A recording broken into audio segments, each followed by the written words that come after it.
இன்னைக்கு பட்டுக்கோட்டையில் 20 கோடி ரூபாய் செலவில் கட்டப்பட்டுள்ள இந்த புதிய பேருந்து நிலையத்தை உங்கள் முன்னிலையில் திறந்து வைப்பதில் நான் உண்மையிலே மிகுந்த மகிழ்ச்சி அடைகின்றேன். இந்த பட்டுக்கோட்டை நகராட்சி மிக நீண்ட பாரம்பரியம் கொண்ட ஒரு நகராட்சி. இன்னும் சொல்ல போனால் மிக வேகமாக வளர்ந்துகிட்டு வர நகராட்சியாக இந்த பட்டுக்கோட்டை திகழ்ந்து கொண்டிருக்கிறது. ஆனால் இந்த நகரத்துடைய வளர்ச்சிக்கு ஈடு கொடுக்கின்ற வகையில் ஒரு பஸ் ஸ்டாண்ட் இருந்துச்சான்னு கேட்டிங்கன்னா இல்லை. பஸ்கள் நிறுத்துகிற இடம் பயங்கர நெருக்கடியான இடமாக இருந்தது. நம்முடைய திராவிட மாடல் அரசு அமைந்த பிறகு பட்டுக்கோட்டையுடைய வளர்ச்சிக்காக இன்னைக்கு பல்வேறு திட்டங்களை செஞ்சுட்டு வரோம். அதற்கு ஒரு உதாரணம் தான் இன்னைக்கு திறந்து வைக்கப்பட்டிருக்கக்கூடிய இந்த பேருந்து நிலையம். பட்டுக்கோட்டையுடைய ஃபியூச்சர் குரோத்தை மனசில் வச்சு இந்த பஸ் ஸ்டாண்டை தாராளமான இடவசதியோடு அதிக நவீனமான கட்டுப்பாட்டு வசதிகளோடு கட்டப்பட்டிருக்கு. நம்முடைய முதலமைச்சரை பொறுத்த வரைக்கும், திராவிட மாடல் அரசை பொறுத்த வரைக்கும் எல்லா ஊருக்கும் எல்லாம் அப்படின்னு அனைத்து ஊர்களையும் வளர்ச்சி பணிகளை தொடர்ந்து மேற்கொண்டு வருகின்றோம். அந்த வகையில் இந்த நகராட்சி முழுக்க சுமார் 35 கிலோமீட்டர் நீளத்திற்கு தார் சாலைகள் போடப்பட்டிருக்கு. இந்த நகராட்சியில் உள்ள குளங்கள் 7.5 கோடி ரூபாய் மதிப்பீட்டில் மேம்படுத்தப்பட்டிருக்கு. புதிய மார்க்கெட், புதிய பூங்காக்களும் அமைக்கப்பட்டிருக்கு. 5 கோடி ரூபாய் செலவில் திடக்கழிவு மேலாண்மை பணிகள், 22 கோடி ரூபாய் மதிப்பீட்டில் கழிவுநீர் சுத்திகரிப்பு நிலையம், 4.5 கோடி ரூபாய் மதிப்பீட்டில் பள்ளிகளுக்கு புதிய வகுப்பறைகள், கழிப்பறைகள் எல்லாம் கட்டப்பட்டிருக்கு. 1.5 கோடி ரூபாய் மதிப்பீட்டில் லைப்ரரியும் கொண்டு வரக்கூடிய புதிய அறிவுசார் மையம்.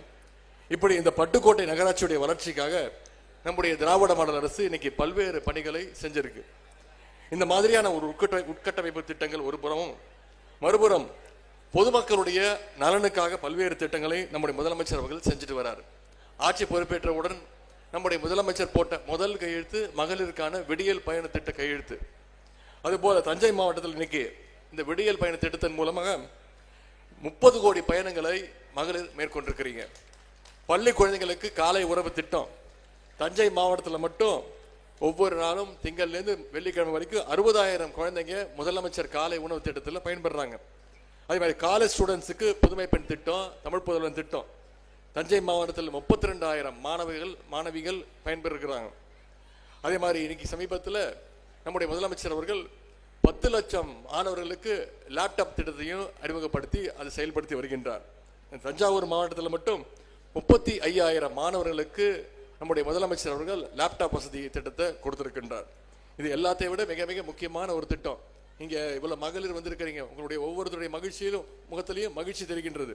இந்தியாவையே திரும்பி பார்க்க வச்ச ஒரு திட்டம் அதுதான் கலைஞர் மகளிர் உரிமை தொகை திட்டம்.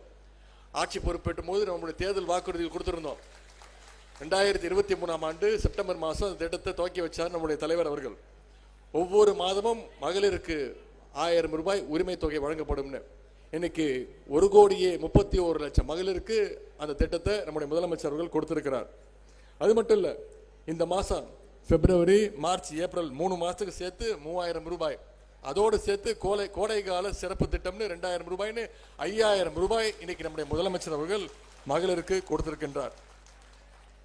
இன்னைக்கு இந்த திட்டத்திற்கு முட்டுக்கட்டை போட பலர் திட்டமிட்டாங்க. இந்த சூழ்ச்சிகளை எல்லாம் நம்முடைய முதலமைச்சர் அவர்கள் தகர்த்தெறிஞ்சு இன்னைக்கு 5,000 ரூபாயை மகளிர்கிட்ட கொடுத்திருக்கிறாங்க.